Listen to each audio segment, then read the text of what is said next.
Hello again. So, today we're going to do some more tips and tricks and stuff that I've found along the way that some people might find useful. The main focus of this one today is going to be gaining XP and leveling up, but I'm also going to pepper in other tips and tricks as I go along that I've just jotted down here in bullet points. I kind of just spitball these, so that's how this is going to work. And what we need to do is what we need for leveling basically is in terms of talent, you need obviously talent books and the level itself. So we're going to need talent books, tech. We need the ether shards to unlock things. There, so you see, for example, and levels. And we also need obviously character XP down at the bottom. So this kind of route that I'm going to be doing here is going to be getting all of those things in the fastest way I've found possible so far at this level. Um, and so what we need to do to start with is we are going to um, head over to some mines. Now, first, what we do is you would come over here and you would do your space-time beacon. Now, it doesn't matter if you fail it. As long as you're killing the monsters, they still drop their bags that have the um, talent books in and also the ether shard. So it's a good way of farming those two things. And the bonus, you get the XP from the kills and stuff. So you do that. Doesn't matter if you succeed or fail. As long as you're killing the monsters, you will get those things. If you see the bags on the floor, you'll get them. If this does get destroyed, it doesn't matter. You just got to wait for the energy to come back up. And you can see in the top left there, I can actually trigger it again now if I wanted to. So you would do that. And then what you would do is head out to a location such as a mine here. You could also go to things like these are where animals are, obviously because of the images you can see that. That's a good way of getting, you can get quite a lot of XP at lower levels just from skinning stuff. And there's that's where they populate in those areas. There's tons of animals in those areas, like you've got pigs and rabbits and whatnot. So that's a way of doing it in terms of skinning, but there's a better way where we actually get ore and stuff, because in the mines you have larger chunks of ore, and there's also tons of enemies in there which drop your ether shards and your talent books. And along with that, when you bring the resources back and you start putting them into your crafting tables and crafting things, you get an XP from that as well. So that is going to be a good process. And then you would come back round, you would trigger your space-time thing and head out again. We'll head over and I'll show you the mines in a second. A few things, little things that I wanted to share with you. Someone shared in the comments on how to upgrade the walls, which I didn't know. So you get out your wall that you want to use and you press X and you can upgrade walls. So that's a nice little tip there for you. While we're near these ballistas, any kind of turret and stuff, you can come on here and you can set the targets, so you can change which ones you want to attack and stuff. For example, these up here, they only attack players. That thing up there only attacks tanks and stuff.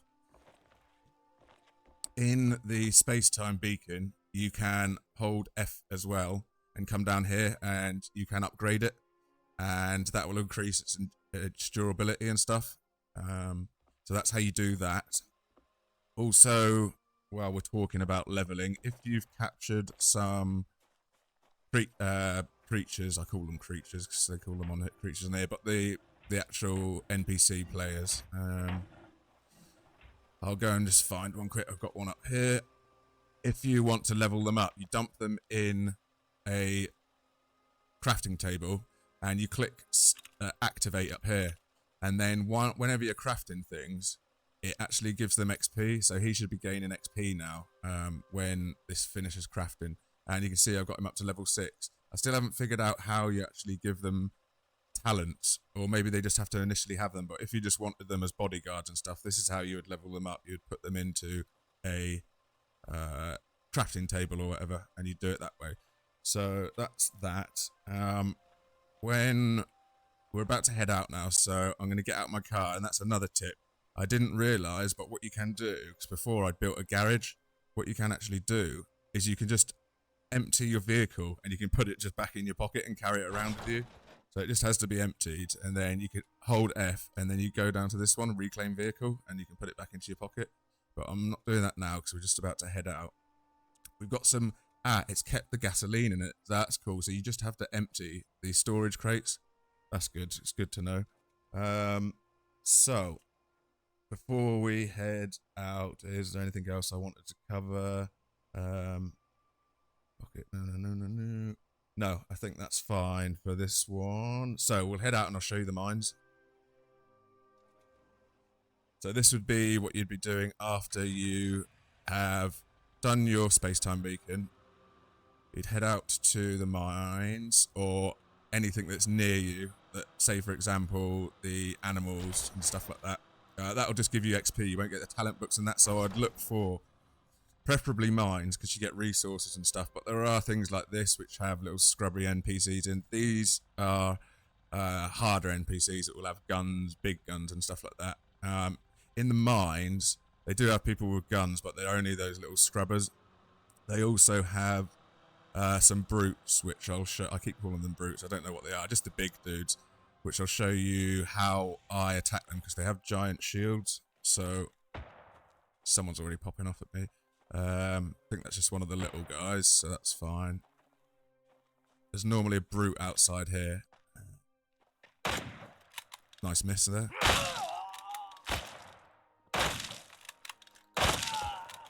So, I know that there's one inside the mines.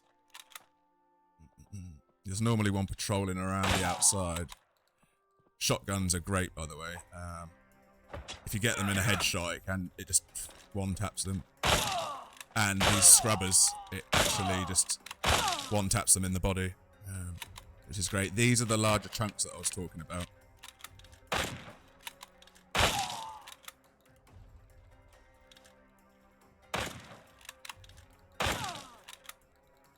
Not too good at range. Here's one of the big guys. So, oh, we've got two here. Right, this should be interesting. So we're getting our talent books. I haven't looted any of these guys up here. Can't remember if I mentioned it before, but if you only see one bag, it's because when they're in close proximity, they accumulate into one bag, all of the enemies that you killed, when they're too close to each other. So that's why you're only seeing one bag sometimes. So, how I do these guys is you can either run... I'll get rid of this guy first. Still got some good range right in the dip there. Right. He is actually walking away now, which is great. But if they don't do that, you can run past them to trigger their attack and then quickly spin around and shoot them like that.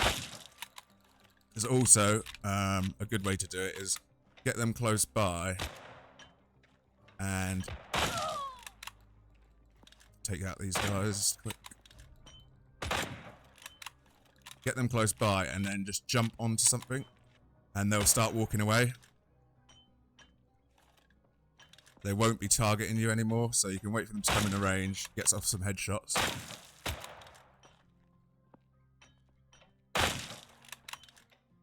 They are tough. And he's down. Got someone still shouting at us, shooting at us. Where is he? So we're getting XP. Don't forget to obviously keep looting these to get our shards. More shards here. Those was that the tough guy or was this the tough guy? That last one was the tough guy and he gave me 15. So, who is shooting at me? There's another tough guy. Ah, he's behind the tough guy. Okay. Okay. So we're kiting him around, trying to get behind his back. Jumping up on things is the technique. Or doing the run past and the shooting. Now, is he going to de-aggro me now? Or is he just going to... Oh, I can still get him from up there anyway, that's fine. Try and do a run past to see if we can get a headshot. Probably not, but it is getting him. But let's bring him across here.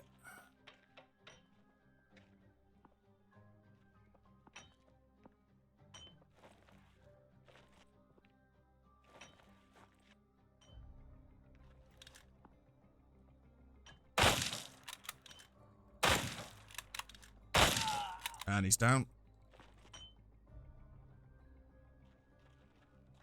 That is not letting me loot it for some reason. These guys, I normally go around, I was just shooting them for the sake of the video, but as you can see there, you can just kill these pretty quick with, as long as you get them in the head. So, bring a jackhammer with you. Oh, that was another tip that I forgot to mention. What you want to do, the reason for fast leveling, obviously to unlock stuff, but what you want to do for your base is you need to speed level to unlocking concrete, because anything under concrete, people can just rock up to your base and drill it down once it's within your PvP window. They can just roll right through your base with just one of these. So you want to be speed running to concrete. So that's why you want to be doing this sort of power leveling technique of running back and forward and doing the space-time beacon as much as you can. You see there, you get roughly around 35 per drill. And in these mines, there's another guy just coming over to me there. It's even more there. It was 40 plus for that one.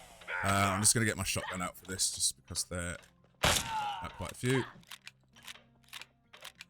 In this mine, for example, you can get all of the different ores. Take these eggs. I don't know quite what eggs are used for yet. It must be some sort of recipe.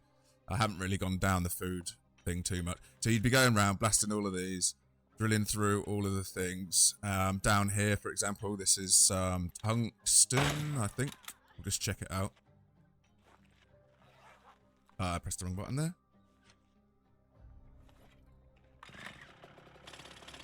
Yeah, so we're getting tungsten here. Yeah, big XP from these ores, as you can see. Oh, another guy's on me. Almost got him there. And again, going around, looting. There's about, I'd say, 20 at least of these guys in here. So you... get out this. There you go. See, so you're insta-killing them pretty much. So you get in at least 60 from just the mini guys, and then there's the big guys as well, which I've had them drop around 25 sometimes, so it all adds up. And then while you're in here, your space-time beacon is counting down. So I'm going to head back out now quick. I'll just grab this while I'm here. So I don't want someone to steal my car, although it is only a buggy. Because they are cheap to make, to be honest. I'd rather not lose it. So I'm going to head out now. If they'll let me. I'll take these ones on with the spear. Won't be asked to reload there. So this is how the process works, is you come back and forth, back and forth. By the time you've cleared this, your thingy should be ready to go. Your space-time beacon. If not, then what you can do is, like we discussed in one of the previous videos, you can either AFK get XP, just put all of the stuff that you've got, all the resources into your smelters and crafting tables and stuff, and then just sit on the manual miner and just wait for the space-time beacon to come down, or run over to one of these spots, or even another NPC spot, kill them. You could come up with kind of like a circuit, go around and back, depending on how long your space-time beacon takes to reset, because at the higher levels, it increases the time for it to reset. So that is my basic tutorial on getting a lot of resources, getting a lot of actual character XP, getting the talent books, and also getting the shards, which are the things that we need to level up to get to that stage where we can build concrete, so you just have a way better defended base. That's about it for this one. It was just a quick one with some things that I've discovered across the last day or two, and I'll do another one in a bit when I get some more tips at later levels. This is sort of like a beginner to midish kind of way of leveling. I'm level 47 at the minute. I'll probably do one when I'm around level 55 and just see what processes I've come across for leveling at higher levels. Obviously, the higher level crafts, such as carbon and things like that, it gives you a ton more XP when you're crafting. And also, I just like to mention on the map, the further you come in, like I came down here, the enemies are like level 30 here. So the further into the map you go, the tougher they get. But also the crates that you find in the buildings, they come with a lot higher level materials, such as I have found carbon and stuff like that in those buildings. Whereas these ones sort of over here, for example, they're around level 15, 20, and they have lesser quality materials. And so that's just a little tip there on the map and where you should be in kind of comparison with levels. So what I'm going to do is I'm going to leave the video there because I've been rambling on for long enough, and I will see you on the next one. If you could subscribe, that would be great. It does help me out a lot, and I really do appreciate it. So thank you for watching, guys, and I will see you on the next one. Cheers.